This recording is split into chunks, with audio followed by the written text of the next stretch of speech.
I want to take a moment to discuss Candide by Voltaire. I want to give some of the context, discuss some of the framework, and even how the novel is working.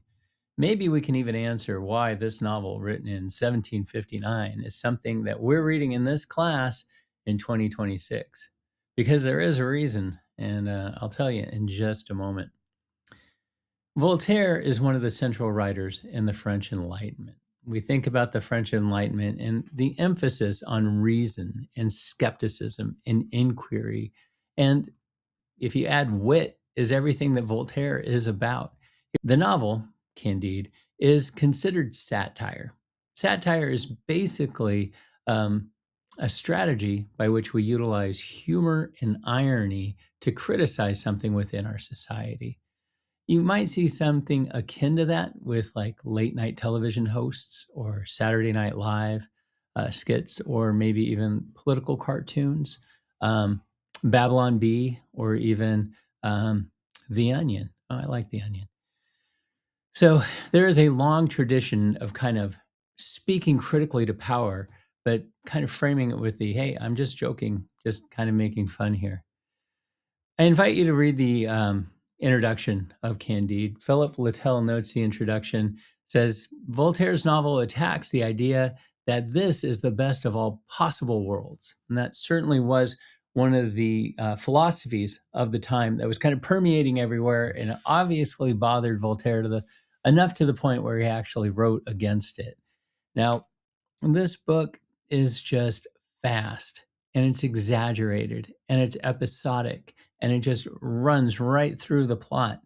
And so it is broken up into a lot of different segments. And while we're not necessarily trying to analyze it holistically as a story line by line, we're looking at it in that sense, but we're also considering, what is the critique? What is the argument? What is Voltaire saying about society at that time? And we'll see that he has quite a few criticisms that touch on quite a few things. So Voltaire uses like irony and absurdity and compression.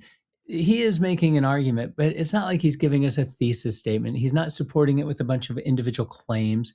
He's not providing us with a lot of evidence. He's not giving us a lot of proof. But he is attacking very viciously, and he's being extremely critical. And so while it is absurd and it is humorous, it has also got some very serious points on it. So the main target of this is philosophical optimism. That is the central philosophy that is being targeted. Essentially, the claim that everything happens for the best and the best of all possible worlds. Now, the main target that wears this philosophy within the novel is Dr. Pangloss. And so that will be the vehicle by which we kind of see, is this really the best of all possible worlds? Just watch what happens to Pangloss and what we'll decide. The second thing that Voltaire is really going after is institutions of power. And so really pay attention to how he kind of frames things. He looks at like war and military glory, organized religion and hypocrisy, aristocratic hypocrisy, colonial greed, social inequity, and false certainty in education and philosophy. And I think that is one of the bigger ones that you'll kind of see. As we go through this, really pay attention to not just what happens to the characters, not what happens in the plot, but as we get through this whole thing, kind of what are the arguments that are being constructed? How is he showing the absurdity of the society? And who are the specific targets that he's looking at?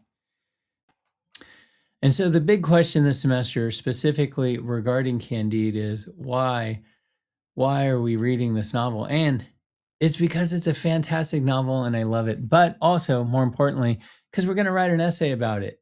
This is going to be due on the very last day of class. You can work on it all the way throughout the semester. I'll formalize the prompt and give it to you later, but I can tell you what the prompt's going to be right now. Using one of the schools of criticism, analyze Candide and argue whether the novel is still relevant to us today, using that literary criticism as a lens. So that's basically it. We are starting to read literary criticism. We're starting to read Candide. I'm giving you all of the cards on the table right now so that you can kind of pay attention to the literary criticism, pay attention to Candide, see how these things kind of apply to each other. So take notes, make observations, look for the connections, and you can start working on the novel whenever. And you can start working on the essay whenever you would like. If you want to talk to me about this in the office hour, you can always do that. You can always send me an email as well. All right, that is all for now. I hope that you enjoy this novel. Thanks.